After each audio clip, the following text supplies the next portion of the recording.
It's me Sanvia. Welcome back to my channel. അപ്പോൾ ഇന്ന് നമ്മൾ ചക്കക്കുരു വെച്ചിട്ട് അടിപൊളി 4 മണി പലഹാരമാണ് ഉണ്ടാക്കുന്നത്.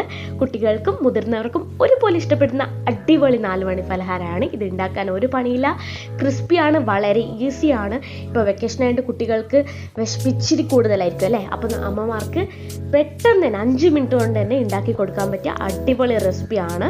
നമ്മൾ ചക്ക ചിപ്സ് കഴിച്ചിട്ടുണ്ട്, പഴം ചിപ്സ് കഴിച്ചിട്ടുണ്ട്, ആദ്യമായിട്ടല്ലേ ചക്കക്കുരു ചിപ്സ് കഴിക്കുന്നത്, വെറൈറ്റി അല്ലേ. അപ്പോൾ നമുക്കിതെങ്ങനെ ഉണ്ടാക്കുന്നത് നോക്കാം. അപ്പോൾ നമ്മൾ ആദ്യം തന്നെ വെളിച്ചെണ്ണ ചൂടാക്കാൻ വെച്ചിട്ടുണ്ട്. നിങ്ങൾക്കിത് ഓയിലും ചെയ്തെടുക്കാം. ഞാനിപ്പോൾ വെളിച്ചെണ്ണയാണ് എടുത്തിട്ടുള്ളത്. അതിനുശേഷം നമ്മളൊരു ഗ്ലാസ് എടുത്ത് അതിലേക്ക് കുറച്ച് മഞ്ഞൾപ്പൊടി, കുറച്ച് ഉപ്പ്, കുറച്ച് വെള്ളവും കൂടി ആക്കിയിട്ട് നന്നായിട്ട് കലക്കി.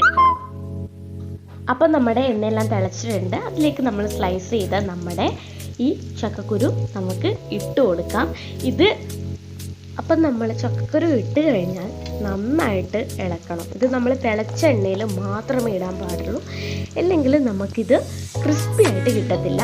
ഒരു പഞ്ഞി രീതിയിലായിരിക്കും കിട്ടുക, സോഫ്റ്റിലായിരിക്കും കിട്ടുക. ഇത് നല്ല തിളച്ച എണ്ണയിൽ ഇടുമ്പോൾ മാത്രമേ നമുക്ക് ക്രിസ്പി ആയിട്ട് കിട്ടുള്ളൂ. ഇത് നമ്മൾ നന്നായിട്ട് ഇളക്കി കൊടുക്കണം. ഈ ഒരു ചക്കക്കുരു ഗോൾഡൻ കളറാകുമ്പോൾ മാത്രമേ നമുക്കത് വറുത്ത് കോരി മാറ്റാനാവുള്ളൂ. ഇത് നന്നായിട്ട് ഇളക്കി കൊടുക്കണം, അല്ലെങ്കിൽ കരിഞ്ഞു പോകാനുള്ള നല്ല സാധ്യതയുണ്ട്.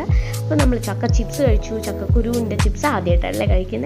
അപ്പോൾ ഈ ഒരു ചക്കക്കുരുവിലേക്ക് നമ്മൾ നേരത്തെ കലക്കി വെച്ച ആ ഒരു മിക്സ്ചർ കുറച്ച് ഒഴിച്ചു കൊടുക്കുമെങ്കിലേ നമുക്കതിൽ നല്ലൊരു ഫ്ലേവർ കിട്ടുള്ളൂ.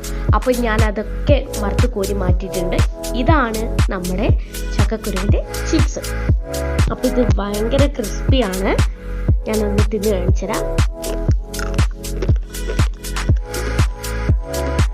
നല്ല ടേസ്റ്റിയാണ്. മുതിർന്നവർക്കും ചെറിയ ആളുകൾക്കും നല്ലപോലെ ഇഷ്ടപ്പെടും. Bye bye.